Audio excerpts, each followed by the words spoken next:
Assalamualaikum warahmatullahi wabarakatuh. Salam sejahtera bagi kita semua. Pada kesempatan hari ini saya akan mempresentasikan tentang proses-proses evaporasi. Dalam hal ini kita akan mengkaji tentang falling film evaporator. Oke, sebelumnya kita kenalan dulu apa yang dimaksud dengan proses evaporasi. Seperti halnya air yang mendidih, proses evaporasi itu adalah proses perubahan fase dari fase liquid menjadi fase gas. Oke, kita ke pengertian evaporasi dulu. Evaporasi adalah proses penguapan pelarut dari campuran larutan yang mengandung zat terlarut non-volatil terhadap pelarutnya yang volatil. Jadi di sini dalam evaporasi ada dua komponen. Yang satu adalah komponen zat terlarut yang bersifat non-volatil atau tidak mudah menguap, sedangkan komponen pelarutnya adalah larutan volatil atau yang mudah menguap. Contohnya adalah air dan gula. Kemudian apa perbedaan dari evaporasi dan destilasi? Jika evaporasi itu pemisahan didasarkan kepada solubilitas atau kelarutan. Tadi ada yang volatil, ada yang non volatil. Sedangkan untuk destilasi pemisahan berdasarkan titik didih. Jadi komponennya itu sama-sama volatil. Contohnya kalau destilasi itu benzena, toluen atau dan lain-lain. Pokoknya sama-sama volatil. Kemudian apa sih tujuan dari evaporasi? Tujuannya adalah meningkatkan konsentrasi campuran atau larutan dengan cara penguapan solut atau penguapan pelarut. Untuk itu, maka zat terlarut akan terakumulasi sehingga terjadi pemekatan larutan. Nah, kemudian evaporasi sudah saya jelaskan. Kemudian kita akan masuk ke alatnya, yaitu falling film evaporator. Apa yang dimaksud falling film evaporator? Yaitu merupakan salah satu alat evaporasi yang mengutapkan umpan berupa fase cair dari atas ke bawah dengan membentuk lapisan tipis atau film pada dinding pipa FFE. Jadi nanti larutan umpan akan dialirkan dari atas falling film evaporator menuju ke bawah dengan bantuan gravitasi tentunya, dengan membentuk lapisan yang sangat tipis dengan diameter kecil yang disebut dengan film, seperti film yang mengalir pada sekitar dinding pipa FFE. Jadi dengan diameter yang kecil maka luas kontak untuk transfer panas akan semakin besar sehingga perpindahan panas dari umpan dan fluida pemanas akan sangat cepat. Nah, karena perpindahan panasnya sangat cepat ini, FFE sangat cocok digunakan untuk larutan yang peka terhadap perubahan suhu atau yang tidak tahan terhadap panas yang ekstrim. Kemudian untuk aplikasi dari FFE ini dapat digunakan untuk industri gula pasir, untuk selanjutnya dilakukan proses kristalisasi, industri kopi bubuk sebelum di drying, sama halnya juga dengan industri susu skim dan bubuk, kemudian sirup dan jus buah. Dilakukan pemekatan agar ekstrak dari sirup dan jus buah bisa kita ambil sebanyak mungkin. Kemudian setelan atau konfigurasi dari evaporator ini ada dua. Yang pertama adalah konfigurasi co-current atau direct current. Maksudnya apa? Jadi dengan co-current itu antara feed dan medium pemanas itu berjalan searah. Dapat dilihat pada gambar bahwasanya feed masuk dari sebelah kiri, juga medium pemanas masuk dari sebelah kiri. Maka sama searah disebut co-current. Berbeda dengan counter current. Jika counter current itu disebut juga dengan indirect current, yaitu antara umpan dan medium pemanas berjalan berlawanan, dan medium pemanas yang digunakan adalah air pemanas. Jika co-current tadi adalah steam. Bisa dilihat bahwa feed masuk dari sebelah kiri, sedangkan medium pemanas yaitu air panas masuk dari sebelah kanan. Jadi indirect atau secara tidak langsung. Kemudian tahapan proses yang berjalan di falling film evaporator. Nah, gambar di layar Anda merupakan PFD dari falling film evaporator. Kita akan masuk ke prosedur percobaan dari FFE. Yang pertama adalah tahap persiapan. Pertama kita keluarkan air dari aliran pipa dengan cara membuka V5 dan V10 untuk mengeluarkan ekses air yang ada di dalam W2. W2 adalah HEFFE ya. Kemudian kita juga membuka V15 untuk mengalirkan cooling water menuju ke W3. W3 itu adalah condenser. Kemudian kita juga periksa dan buka pneumatic valve dengan pengendali pneumatik. Dan yang terakhir kita periksa konfigurasi sesuai yang kita inginkan, apakah macro current atau counter current, yang seperti sudah saya jelaskan sebelumnya. Jika kita menginginkan konfigurasi co-current, kita membuka valve V3 dan V10 kita buka. Kemudian kita tutup valve V2, V4, V5, V6, V7, V8. Jadi gambarannya seperti ini. Co-current tadi kan direct atau searah. Steam atau medium pemanas akan bergerak dari V1 menuju V3 karena V2 tertutup, V3 masuk, V6 tertutup lewat bagian atas. Steam akan masuk lewat bagian atas FFE. Sedangkan umpan ada di tangki T7, dia akan bergerak dari V12, V13, V14 juga masuk di sebelah atas. Jadi disebutnya co-current, searah karena sama-sama dari atas masuknya. Kalau kita menginginkan counter current, maka sebaliknya kita buka valve V2, V4, V5, V7, V8 dan V9, sedangkan kita menutup V3, V10 dan V4. Karena V3, V10 dan V4 tertutup, maka pendulum pemanas akan mengalir lewat sebelah bagian bawah, lewat V2, V5 dan masuk ke bagian bawah, sedangkan umpan tetap sama masuk di sebelah atas. Maka dari itu disebut indirect current karena medium pemanas masuk dari bawah, umpan masuk dari atas. Oke, setelah kita menentukan konfigurasi sesuai yang kita inginkan, langkah selanjutnya adalah kita meracik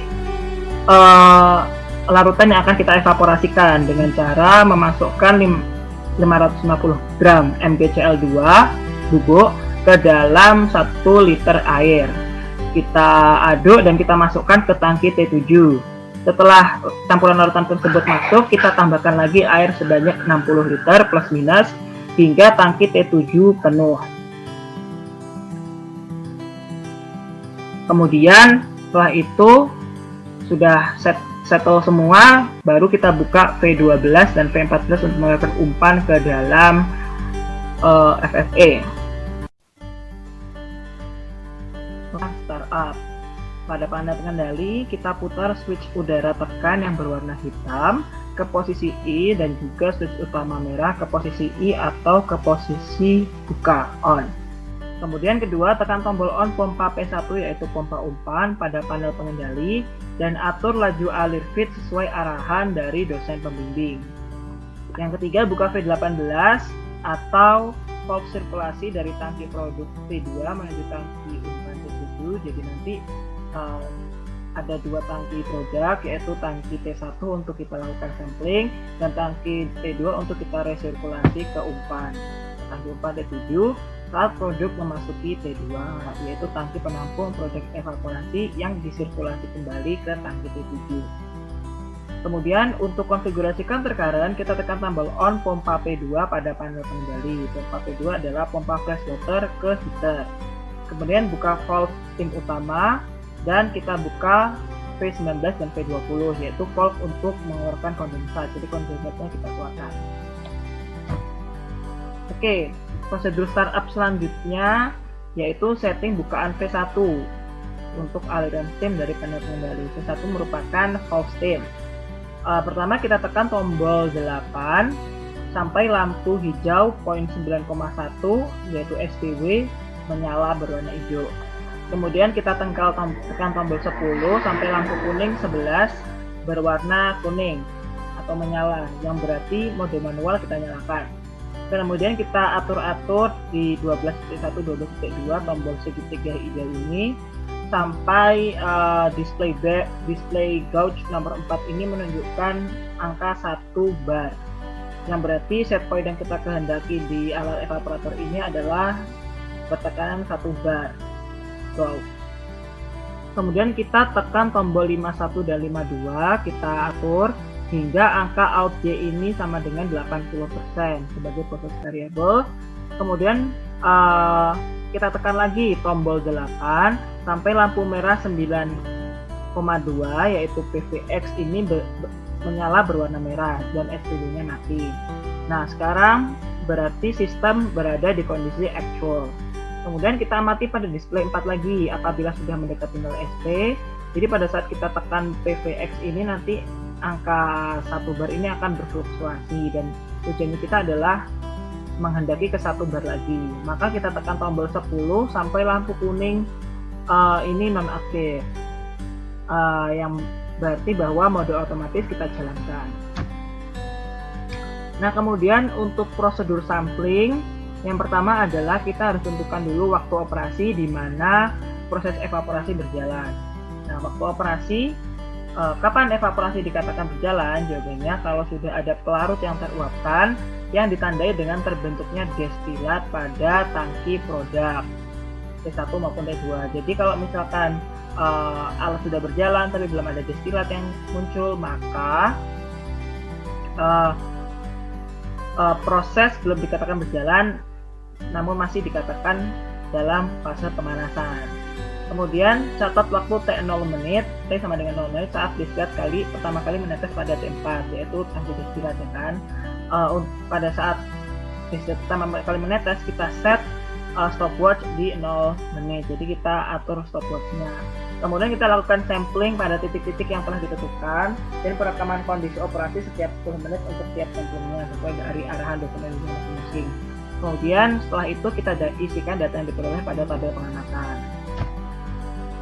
Nah, sekarang akan saya jelaskan tentang prosedur sampling. Jadi untuk prosedur samplingnya itu ada dua, yaitu sampling neraca massa dan sampling neraca energi. Untuk sampling neraca massa kita tinjau dari 4 bagian, yaitu dari umpan, dari destilat, dari produk, dan dari kondensat. Untuk umpan kita analisis densitas dan konsentrasinya dengan titrasi. Untuk sampel kita sama analisis densitas, konsentrasi, serta laju alirnya dengan sudah ada indikatornya di sini flow meter. Kemudian untuk destilat kita analisis volumenya dengan cara manual tiap 10 menit menggunakan gelas ukur. Untuk kondensatnya kita ukur laju alir dan kita ukur suhunya secara manual menggunakan termometer. Jadi ada 4 bagian yang harus diukur di sampling neraca massa. Nah, kemudian sampling yang kedua adalah sampling neraca energi. Kalau neraca energi tinjauannya dari heat exchanger, yaitu W1, W2, dan W3. Kita tinjau dari W1 terlebih dahulu.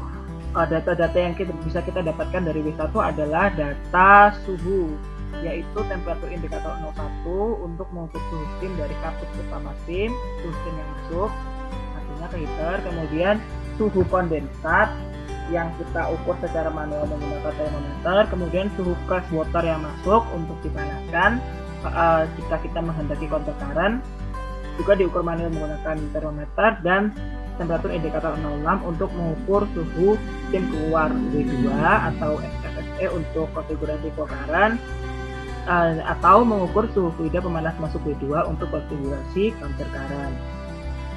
Kemudian yang kedua, tinjauan kita lakukan dari W2.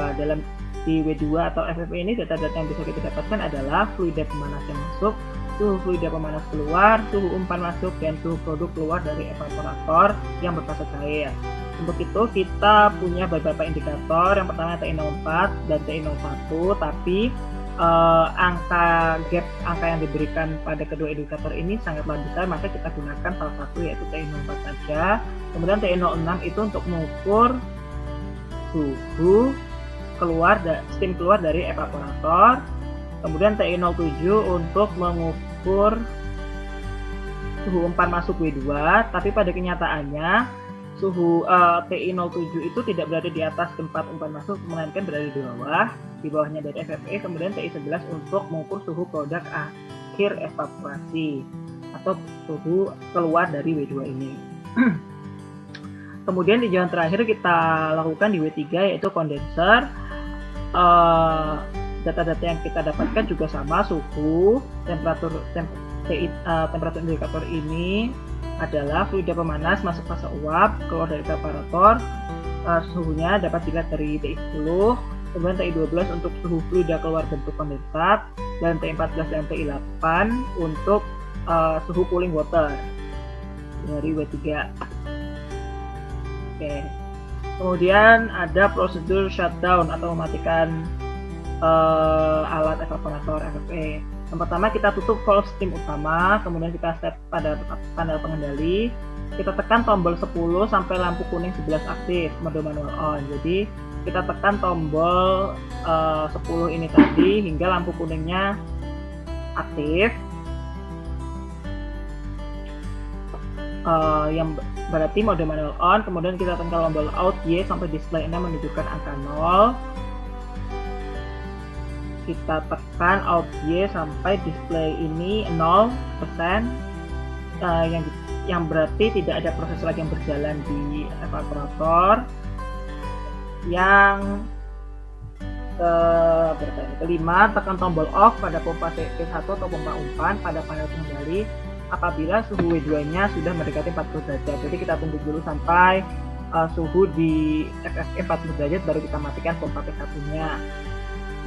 Kemudian untuk konfigurasi counter current, kita tekan tombol off pompa P2 pada panel pengendali.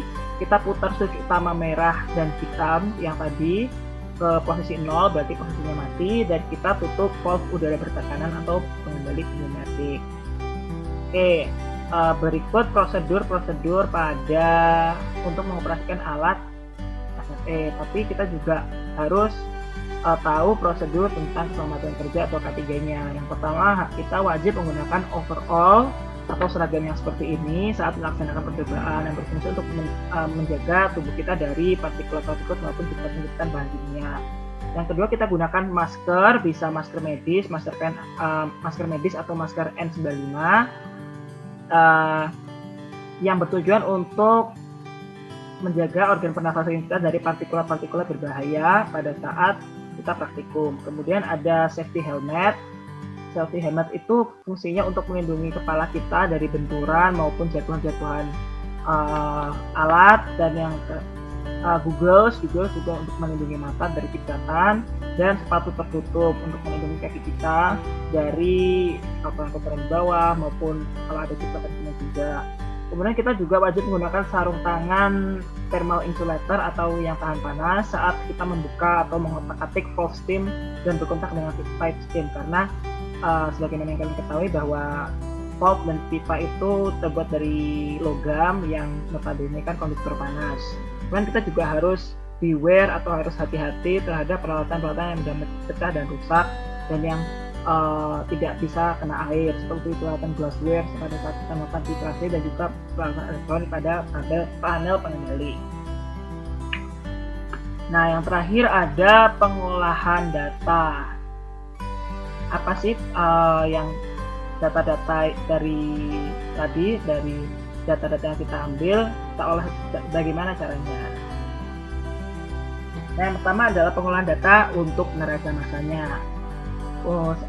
Pada neraca massa kita harus tahu terlebih dahulu bagaimana diagram alirnya atau bagaimana sistem ada yang masuk, ada yang keluar, komponen masuk keluar. Komponen masuk adalah komponen umpan, yaitu feed dengan fraksi massa solut fase air di umpan yaitu XF. Kemudian ada komponen yang keluar berupa V, vapor, dengan komponen cair fase, komponen uap fase gas UV, dan concentrated product dalam fase liquid dengan XL. Nah, di sini fraksi massa yang kita gunakan adalah fraksi massa MgCl2. Karena vapor yang teruapkan itu 100% solvent atau 100% air, maka dia itu bebas solut atau bebas dari MgCl2. Oleh karena itu YV-nya sama dengan 0. Kemudian untuk concentrated product kita bisa ukur dengan dua cara, yaitu dengan eksperimen dan teoritis. Kalau eksperimen dengan filtrasi, kalau teoritis dengan perhitungan neraca massa ini. Nanti akan saya jelaskan lebih lanjut. Kemudian dari komponen-komponen yang masuk dan keluar dapat kita susun neraca massa totalnya, P sama dengan V plus L. Kemudian untuk neraca massa komponennya kita tambahkan fraksi-fraksinya sama dengan, berarti F kali XF sama dengan PYV plus LXL. Kemudian tadi YV karena pure solvent maka bebas solut, YV-nya 0. berarti kan 0 plus LXL, berarti kita punya persamaan neraca massa FXF sama dengan LXL. Nah, data-data yang kita bisa dapatkan ya tadi F, XF, L, dan XL. Y-nya kan 0. Oke, kemudian perhitungan neraca massa. Yang pertama, penentuan fit atau umpan dari data hasil eksperimen. Kita punya data flow rate dan kita juga punya data densitas. Maka dari itu kita bisa tentukan laju alir massa dari umpan dengan cara mengalihkan volume per waktu kecepatan dikalikan densitas. Kita bisa temukan F dalam satuan massa per satuan waktu.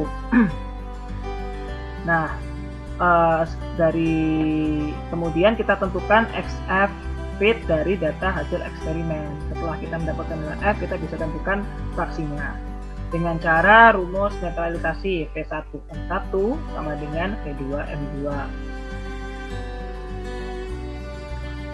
Nah, dengan V1 adalah mula-mula dengan keadaan 1 merupakan keadaan mula-mula, yaitu campuran 550 gram solo tadi dalam 1 liter solvent, dan kondisi kedua merupakan saat ditambahin 60 liter air, jadi sudah berada di tangki T7.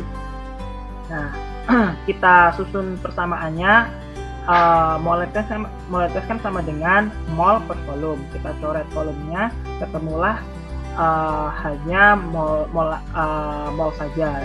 Mol MgCl2 sama dengan molaritas MgCl2 kalikan volume sampel, yaitu volume di T7.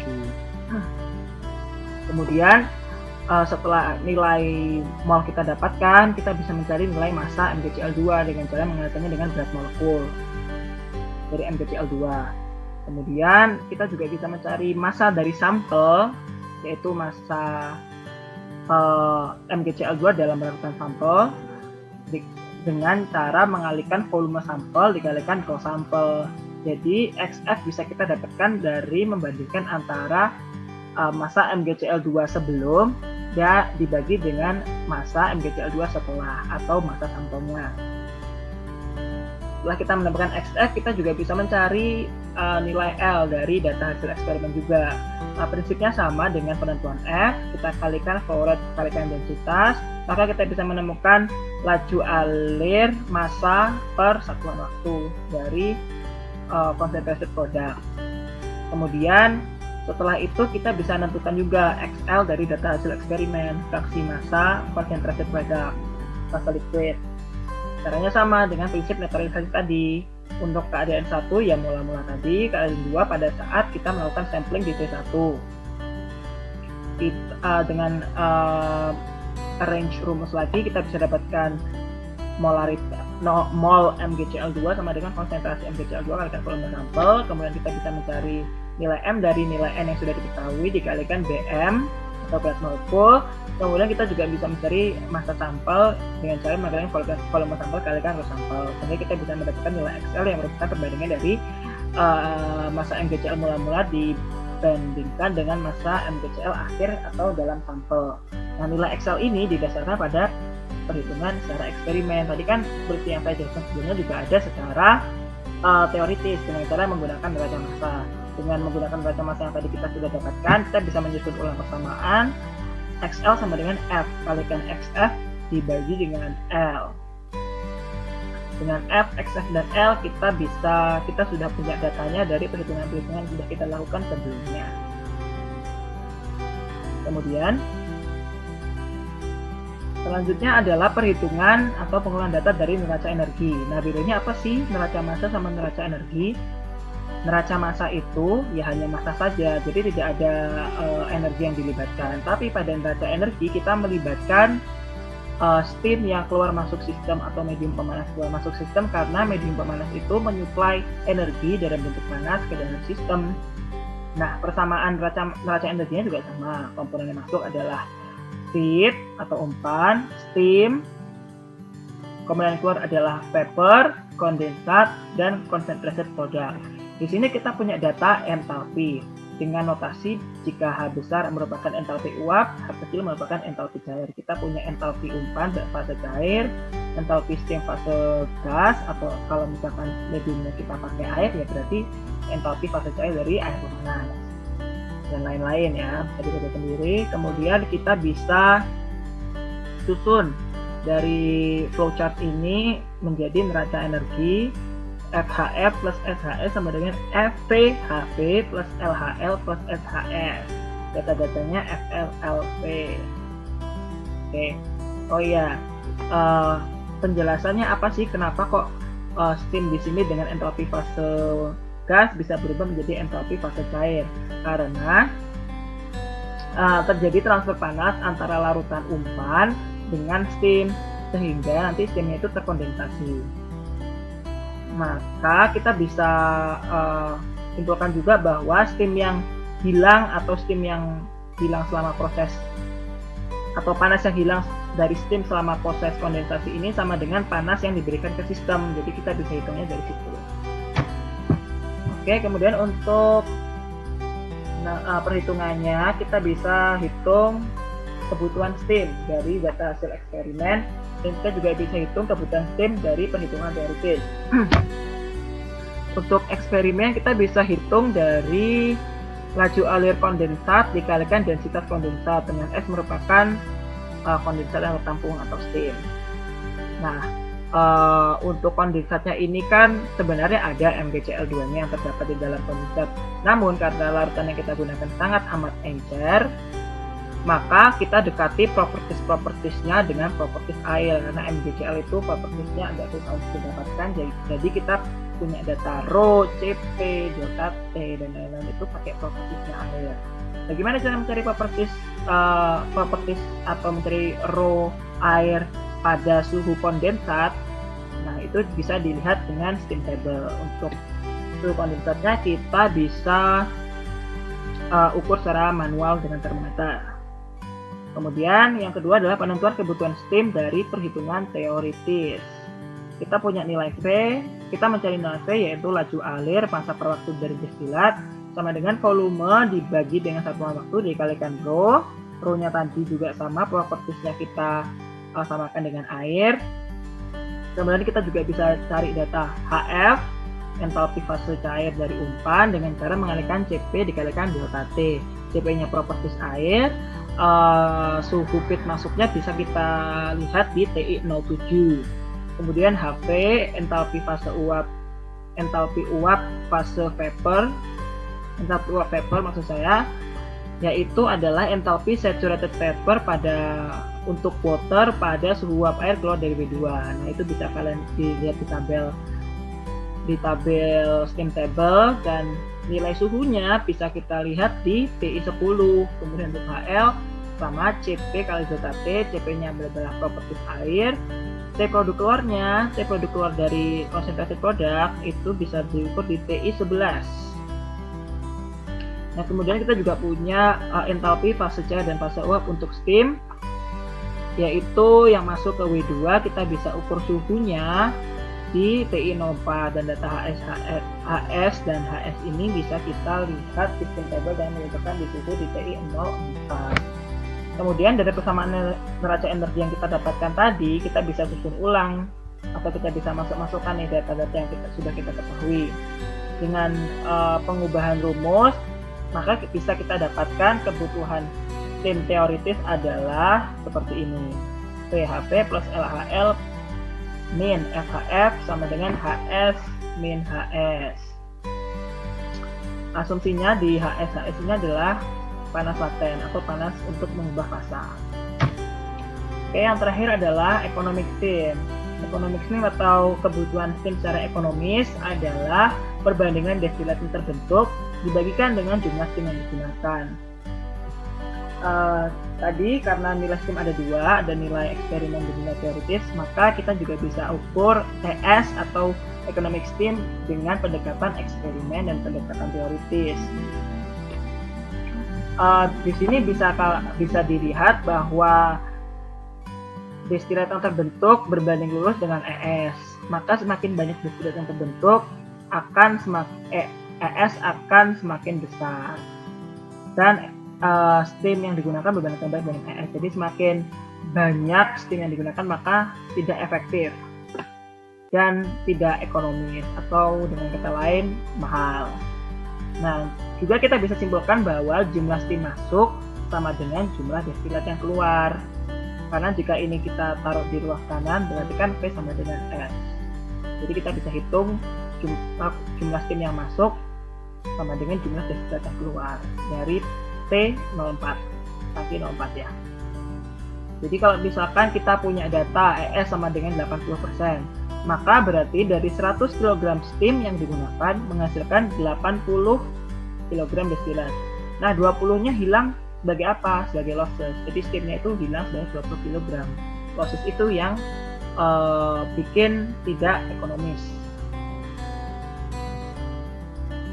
Baik, sekian presentasi dari saya.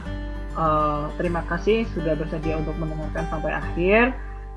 Jika ada salah kata, saya mohon dimaafkan karena saya juga belum sempurna.